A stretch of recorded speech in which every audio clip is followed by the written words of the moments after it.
이제 우리 엄마들이 특별히 어떠한 가마력을 가지고 자녀 교육을 해야 되는지 한번 좀 보시겠습니다. 하나님께서는 부모들이 당신의 훈계를 가르치기 위한 준비로 그 훈계를 마음에 잘 간직해야 된다고 말씀하셨다. 오늘날 내가 네게 명하는 이 말씀을 너는 마음에 새기고 네 자녀에게 부지런히 가르치라. 자녀들이 성경의 취미를 갖도록 하려면 우리 자신이 먼저 성경의 취미를 가져야 한다. 그들이 성경 연구를 즐기게 하려면 우리들이 먼저 성경 연구를 좋아해야 한다. 우리가 그들에게 주는 훈계는 우리 자신의 모본과 정신이 가진 감화력의 무게만큼 힘을 발휘할 것이다. 지금 여기 나와 계시는 어머니들의 간절한 소원이 있다면 그것은 우리 자녀들이 성경 연구를 즐기고 성경 말씀대로 자라나기를 순종하기를 바라는 것일 거예요. 그런데 이스라엘 어머니들도 마찬가지였죠. 그래서 특별히 그들에게 신명기 8장 19절에 보면 어떻게 하면 자녀 교육이 잘 되고 어떻게 하면 자녀 교육에 실패를 해서 재앙이 이르러 오는지 여기에 말씀해 두셨습니다. 신명기 8장 19절에 보시면 내가 만일 내 하나님 여호와를 잊어버리고 다른 신들을 따라 그들을 섬기며 그들에게 절하면 내가 너희에게 증거하노니 너희가 반드시 멸망할 것이라. 하나님을 잊어버리면 그때부터 재앙이 이르러 오고 그렇게 되면 결과적으로 멸망할 거라고 말씀하셨습니다. 그래서 신명기 8장 12절에 내가 오늘 네게 명하는 여호와의 명령과 법도와 규례를 지키지 아니하고 내 하나님 여호와를 잊어버리지 않도록 삼가할지어다. 이것이 먼저 엄마들이 그렇게 돼야 되고 그러면서 자녀들에게 특별히 하나님을 잊어버리면 안 돼. 잊어버리면 그때부터 너에게 재앙이 이르러 온다고 하는 것을 가르쳐 주라고 하는 것입니다. 그래서 우리가 신명기 6장 5절에서 9절을 보시면 너는 마음을 다하고 성품을 다하고 힘을 다하여 내 하나님 여호와를 사랑하라. 오늘날 내가 네게 명하는 이 말씀을 너는 마음에 새기고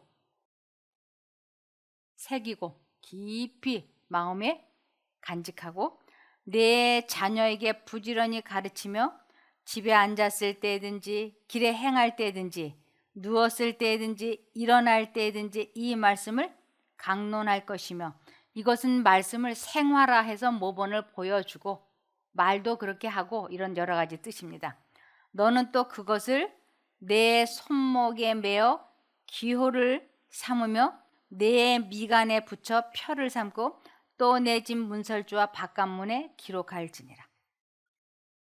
그러니까 들어와도 나가도 언제나 하나님을 잊어버리지 않게 하기 위하여 하나님께서 이렇게 말씀을 하셨어요.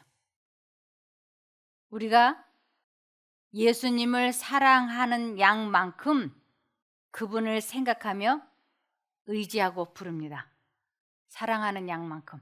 그래서 내가 그분을 잊어버리고 있다고 하는 것은 그만큼 사랑하지도 않고 의지하지도 않고 있다는 것을 의미합니다. 어린아이들이 나이가 어릴수록 부모를 의지하고 사랑하기 때문에 어린아이들은 부모하고 잠시 잠깐 떨어져 있으려고 하지 않아요. 그런데 나이가 들어갈수록 부모를 잊어버리고 살아요. 더 이상 의지할 필요도 없고 사실은 사랑하지 않기 때문에. 그래서 내가 하나님을 사랑하는지 사랑하지 않는지 무엇을 알 수 있는가? 내가 하나님을 얼마나 많이 생각하고 있는가? 하나님을 잊어버리고 있는 것만큼 하나님을 믿지도 않는 것이고 사랑하지도 않는 것이에요. 그래서 내가 하나님을 정말로 사랑한다면 그분을 의지하고 있고 생각하고 있기 때문에 그분께서 나에게 말씀해 주시면 순종을 하게 돼 있습니다. 그래서 순종을 하지 않는다고 하는 것은 하나님을 사랑하지 않는 거예요. 이것을 요한복음 14장 15절에 보면 확실하게 말씀을 하셨어요. 너희가 나를 사랑한다면 내 계명을 지킬 것이다. 그래서 이것을 요한복음 10장에 보면 내가 아버지의 계명을 지키고 그분의 사랑 안에 있는 것과 같이 너희도 내 계명을 지키면 내 사랑 안에서 살게 될 것이다. 그래서 내가 하나님을 사랑하는 양만큼 순종하게 될 것이고, 내가 하나님을 사랑하지 않는다는 것은 기억하지 않고 있기 때문에 순종도 하지 않을 거라고 하는 것입니다. 그래서 하나님을 잊어버린다고 하는 것은 재앙이 시작되는 일이에요. 그래서 요한 1서 2장 3절에서 5절에 보면 우리가 하나님의 계명을 지키면 이것으로 우리는 그분을 안다는 확신을 갖게 됩니다. 하나님을 안다고 하면서 그분의 계명을 지키지 않는 사람은 거짓말쟁이이며 진리가 그 속에 있지 않습니다. 진리가 그 속에 있지 않다는 건 진리 대신 예수가 그 사람 마음속에 없다, 이런 뜻이에요. 그러나 누구든지 하나님의 말씀을 지키면 하나님의 사랑이 그에게서 완전해집니다. 이것으로 우리는 그분 안에 있다는 것을 알게 됩니다. 그래서 그분이 내 안에 거하시면 틀림없이 순종을 하게 되고, 그것은 그분을 사랑한다라고 하는 것을 나타내는 거예요. 그래서 하나님을 사랑한다고 하면서 불순종을 하는 것은 하나님을 사랑하지 않는 것이라고 할 수 있습니다. 그래서 하나님을 안다라고 하는 것은 순종을 하고 있는 것이에요. 그래서 이것을 요한복음 17장 3절에 영생은 이것이니 곧 유일하신 참 하나님이신 아버지를 아는 것과 아버지께서 보내신 예수 그리스도를 아는 것입니다. 그래서 우리가 십계명을 지키게 될 때, 하나님의 뜻을 순종을 하게 될 때, 그때 비로소 하나님을 우리가 사랑한다, 안다라고 하는 것이에요. 근데 내가 불순종하고 있다, 그것은 내가 아무리 하나님을 안다라고 말을 해도 그것은 거짓말이라고 하는 것입니다. 그래서 갈라디아서 6장 7절에 자신을 속이지 마십시오. 하나님은 조롱을 당하지 않으십니다. 사람은 무엇을 심든지 심은 대로 거두는 법입니다. 내가 하나님을 사랑하게 되면 그분을 잊어버리지 않고 있기 때문에 그분께서 말씀하시면 그분이 순종을 할 수 있게 해주시는 것이에요. 그런데 내가 그분을 잊어버리고 있으면서 하나님을 믿는다라고 하는 것은 자신을 속이는 일이라고 하는 것입니다. 그래서 하나님을 사랑하지도 않으면서 믿는다라고 하면 하나님께서는 거기에 속아 넘어가시는 분이 아니다라고 지금 말씀을 하시는 것이에요. 그래서 하나님을 잊어버리는 것은 하나님을 사랑하지도 않는 것이고 하나님을 믿지도 않는 것이기 때문에 하나님께서 하나님을 잊어버리지 않도록 여러 가지로 방침을 세워주셨어요. 아주 여러 가지로. 그 첫 번째가 무엇이냐면, 너는 하나님을 잊어버리지 않을 수 있는 특별한 팔찌를 끼고 있어라 그랬어요. 여기에다가 다른 사람은 몰라도 나만 아는 어떤 표식을 해가지고 너는 또 그것을 내 손목에 메어서 이걸 볼 때마다 하나님, 예수님 하고 잊어버리지 않게 되도록 신명기 6장 8절에 보면 너는 또 그것을 내 손목에 메어 기호를 삼으며, 이것을 손목에 메어서 아주 하나님을 잊어버리지 않게 하라. 우리가 일을 할 때 손이 나가잖아요. 그럼 이 손을 보면서, 내 손에 끼워져 있는 이 팔찌를 보면서 하나님을 생각나게 하시려고. 저희 집에 아주 귀여운 공이 하나가 있어요. 다른 사람은 그 공이 그냥 공으로 보이지만 제게는 그 공과 손자가 연결되어 있어요. 그래서 그 공을 보면 우리 손자가 생각이 나. 손자가 잘 갖고 놀던 것이기 때문에. 그런 것처럼 하나님을 상징하는 표시를 해서 손목에 매라고. 그래서 나를 잊어버리면 안 돼 하고 말씀을 하십니다. 그러면서 내 미간에 붙여 표를 삼고, 그래서 이스라엘 사람들은요, 이 미간에 여기에다가 아주 작은 책자를 묶어가지고 실지로 묶고 다녔어요. 실지로 아주 요만한 성경 책자를. 지금도 그래서 유대인들 보면 학생들 공부할 때 보면 여기에 조그만 책이 붙어 있어요. 근데 자기만 아는, 어떤 사람은 뭐 다른 표시를 하든지 안 하든지 그거는 각자 알아서 하면 되겠습니다. 그래서 미간에 표를 붙이든지 손에 이렇게 팔찌를 끼든지, 그러면서 또 내 집 문설주와 바깥문에 기록할지니라. 저도 제 집 현관문을 열고 딱 들어가면 보이는 게 있어요. 요만한 액자가 있는데, 오직 나와 내 집은 여호와를 섬기겠노라. 여호수아 24장 5절이 딱 적혀 있어요. 들어가면서 보고 나오면서 문 옆에 입구에 또 자기가 좋아하는 성경책을 표시해 놓고, 하나님을 믿지 않는 사람들도 자기들이 원하는 어떤 표시를 이렇게 해 놓은 거 보셨죠?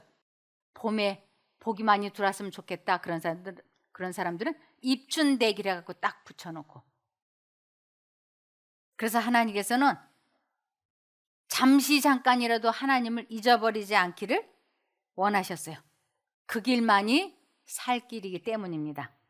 그래서 좌우명처럼 손에 써서 붙이고, 집을 들어오며 나가며 보고 기억하라고. 그러면서 교복을 해 입히셨어요. 이스라엘 전부를 교복을 해 입히셨어요. 어떻게 교복을 해 입히셨는가? 민수기 15장 38절과 39절에 이스라엘 민족들에게 이런 교복을 해 입히셨어요. 너희는 대대로 옷단에 술을 달고 청색 끈을 그 술에 달아라. 너희가 이것을 볼 때마다 나의 모든 명령을 기억하고 지키며 나를 떠나지 않고 너희 방종한 생각이나 욕심을 따라 살지 않게 될 것이다. 이렇게 술을 옷자락 끝에 파란색으로 다 붙여놓고, 펄럭펄럭할 때 이것을 보면 하나님. 손을 보면서도 하나님. 옷에 펄럭이는 리본을 보고도 하나님. 들어오며 나가며 성경절을 보면서 하나님을 어떻게 해서든지 잊어버리지 말라고 말씀을 하셨어요. 왜냐하면 잊어버리면 재앙이 시작이 되니까. 그래서 이스라엘 백성들이 출애굽한 후에 그들의 옷의 가장자리에 푸른 리본을 달라는 명령을 받았다. 그것은 그들과 그들 주변 국가 사람들을 구별하고 그들은 하나님의 귀한 백성이라는 의미를 나타내고자 하였다.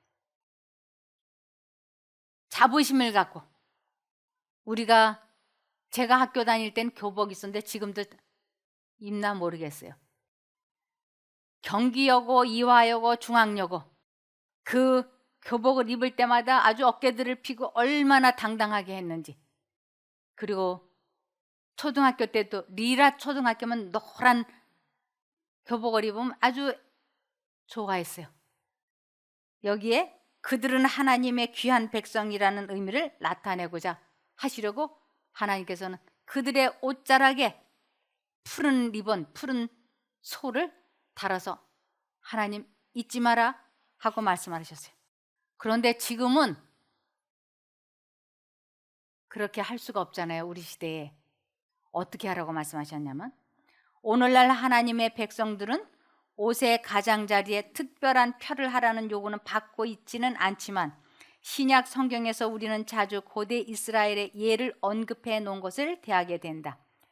하나님께서 고대 이스라엘 사람들에게 옷에 관하여 그처럼 명확한 지시를 내리셨다면 이 시대에 사는 그의 백성들의 옷은 주목하시지 않겠는가?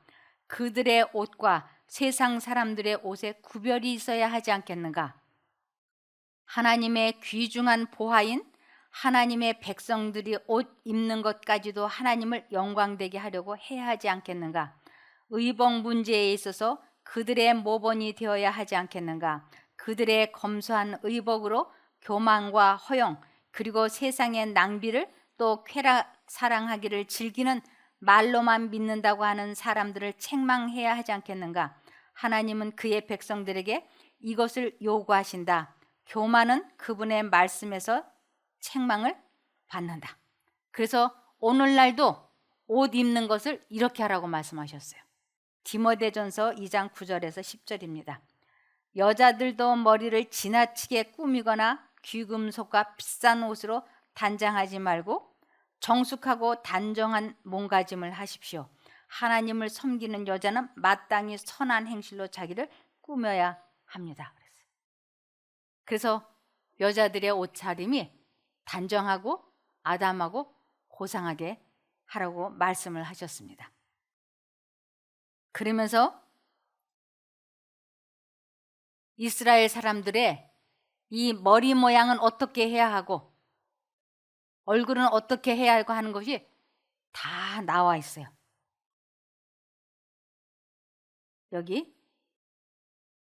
뉴기니의 어떤 부족들은 자기 가족 중에 누가 하나가 죽으면 애도의 표현으로 손가락을 이렇게 자르는 게 있어요.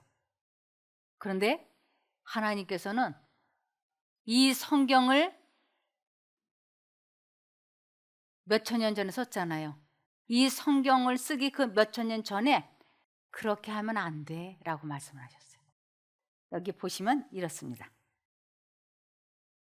레위기 19장 28절에 너희는 죽은 사람 때문에 살을 베거나 그랬어요. 절대로 살을 베면 안 돼. 몸에다 칼 대면 안 돼. 왜냐하면 이 몸은 하나님께서 하나님의 형상대로 창조하셨기 때문에 몸에 어떠한 것도 하면 안 돼 하고 말씀하셨어요. 너희는 죽은 사람 때문에 살을 베거나 너희의 몸에 문신을 새기지 마라. 나는 여호와이다 그랬어요. 절대 몸에 문신을 새기면 안 돼. 이 무늬를 놓지 말라는 건 문신을 하지 말라고 하는 건데 그 이유는 이렇습니다. 이것은 그 자체로는 부도덕한 관습이 아니지만 분명히 문신은 하나님의 백성에게 쓸데없는 것이다. 왜냐하면 그것은 창조주의 형상을 훼손할 수 있기 때문이다. 창조주의 형상. 그래서 창세기 1장 26절에서 27절에 하나님께서 우리가 우리의 형상을 따라 우리의 모양대로 사람을 만들고 그들이 바다의 고기와 하늘의 새와 가축과 온 땅과 땅에 기는 모든 것을 다스리게 하자 하시고 하나님께서 자신의 형상대로 사람을 창조하시되 하나님의 형상대로 사람을 창조하셨으니 그들을 남자와 여자로 창조하셨다. 그래서 하나님께서는 우리들 몸을 특별히 잘 보호하라고 하셨습니다. 그래서 너희는 살을 베지 말며 이것은 죽은 자를 위한 예식과 관련하여 고대의 다양한 사람들이 행했다. 심지어 오늘날에도 어떤 이방 백성들은 그러한 관습을 따른다. 뉴기니의 어떤 부족들은 가족의 일원이 죽었을 때 손가락 관절을 자른다. 이것이 하나님의 뜻과 위배되는 일이기 때문에 해서는 안 된다고 하는 것입니다.